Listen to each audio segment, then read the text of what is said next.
is Paul Dano's directorial debut. How would you describe working with him?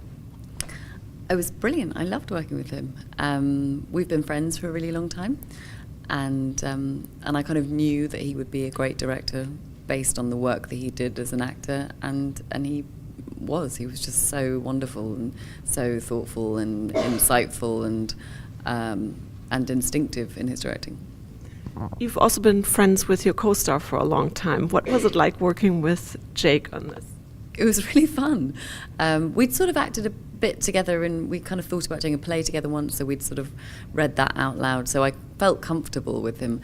And those scenes are great. Like, you know, it's always great to have an enormous fight with an actor, and we just had an ease doing it. So it was great. It was like being on stage with him, you know.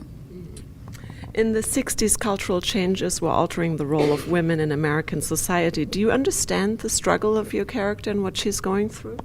Yeah, I mean, I think what I like about this film, and actually most of the kind of period films I've done, is that they don't feel stuck in their time. I think a lot of the struggles that Jeanette has are still pretty relevant for women, and especially mothers today.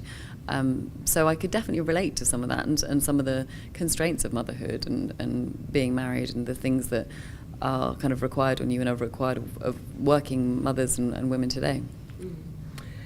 When you had your kids, were you eager to go back to work? For the right thing, yeah. I mean, not you know, unless it was sort of something I couldn't turn down. But I was not immediately, but after a sort of a while, I felt like the itch to get back and be creative again. But it wasn't for about 8 months, my first. So yeah, I took a minute, and it was then to work on something that I just felt really, it was Mudbound, so it was something I just really thought was so important to do. And let's just say your family required you to give up work. Could you do that? Yeah, I feel my family required me to, yeah, but I can't imagine any scenario where they would. But I'd do anything for my kids, as I think any parent would. You know, you do anything for them. This movie was shot in Montana. How is it easier to shoot this in a remote location where you have nothing else going on, or was it actually fun? I think that's kind of the case. I kind of love that with all jobs. You know, I'd love to be transplanted to somewhere where the sole focus of your being there is just to make the film. I think it kind of gives a sort of cocoon to the whole project, and so for any job I kind of like being somewhere else to do it. And it also means that you're not sort of paying bills and, you know, keeping your house clean and doing all the stuff that you need to do when you're at your own home. So I think it's nice to go away. It sort of feels like being on sort of holiday camp with your friends.